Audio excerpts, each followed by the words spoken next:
All right, today we are digging into a really fascinating cybersecurity story. It's about a vulnerability that got discovered, patched, and officially closed. But what if the fix only solved like half the problem? So let's just start with the central mystery here. What happens when you have two security flaws that are basically identical, but one is labeled a vulnerability and the other isn't? It's a real puzzle, and it gets to the very heart of how we even define risk in our digital world. So, where does this all start? Well, like a lot of these stories, it begins with a real-world cyber espionage campaign. Security researchers were picking apart an attack, and they stumbled onto a very clever and kind of unusual way that the attackers were getting in. That method eventually got its own official name, CVE 2023-33053.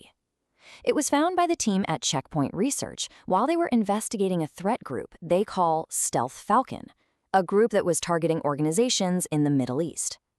Now, the whole attack depended on this tiny, completely innocent-looking file, a .url file. I mean, it's just an internet shortcut. You've seen them all over the place. But this particular one, it had a nasty secret hidden inside. So how in the world did these attackers turn a simple shortcut into a weapon? Well, it builds up to a full-blown exploit through a chain of events that is, surprisingly simple, but also kind of brilliant.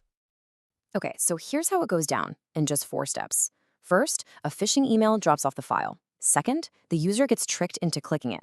Now, this click doesn't open a website. Instead, it runs a totally legit program that's already on your computer.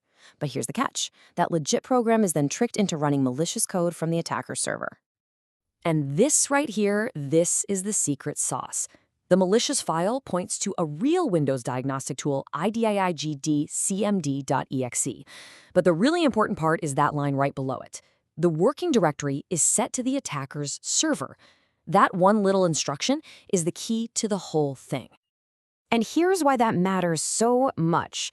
When that diagnostic tool needs to run another little helper program, say ipconfig.exe, it's supposed to look in the safe, normal Windows folder first. But because of that malicious working directory setting, it looks on the attacker's server first, finds a fake program with the same name, and runs it. And just like that, it's game over. So Checkpoint Research did the right thing. They reported it to Microsoft. And Microsoft agreed, yeah, this is a serious vulnerability. They rolled out a patch in June of 2025 to fix it. So, flaw found, patch released, everyone's safe. End of story, right? But was that really the end of the story? What if the patch didn't fix the root cause of the problem, but just, one symptom of it? And this is where our little investigation takes a huge turn. Because as it turns out, that .url file had a nearly identical twin that could pull off the exact same attack. And this unpatched twin was a standard, everyday Windows shortcut, a .lnk file. I mean, on the surface, they look a little different. But from a functional standpoint, they're identical.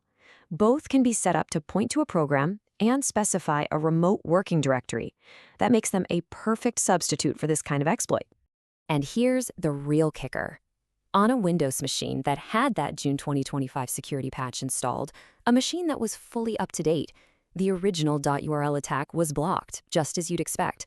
But the .lnk shortcut version, it worked perfectly. It still achieved remote code execution. The patch hadn't fixed the underlying logic at all. So, okay, with a clear bypass on their hands, the researcher reported this new LNK variant to Microsoft. And the assumption, of course, was that this would get patched too. But the response they got back was, well, it was not what they expected. So check out how quickly this all went down. The original vulnerability gets patched in early June. Just about 2 weeks later, on June 20th, the new .lnk method gets reported. And then, by July, Microsoft had looked at the report and officially closed the case, deciding not to issue a patch. And this was Microsoft's main reason. In their view, a security boundary is like this digital line in the sand. By tricking a user into clicking a file in the first place, the attacker has already convinced the user to step over that line. So from Microsoft's point of view, once a user knowingly runs a file from somewhere they don't trust, the system is just doing what it was told to do, and that specific result isn't a vulnerability they're going to fix. In that verdict, that decision, it brings us to the final, really fascinating question at the center of this whole thing. It's a question about definitions, about corporate policy, and about what we even consider a vulnerability in the first place.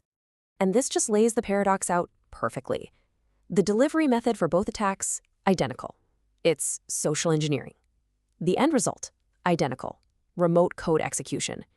And yet, the verdicts were polar opposites.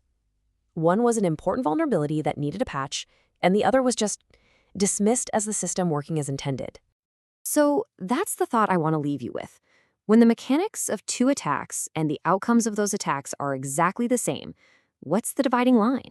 What actually makes one a flaw that needs to be fixed, and the other just a feature?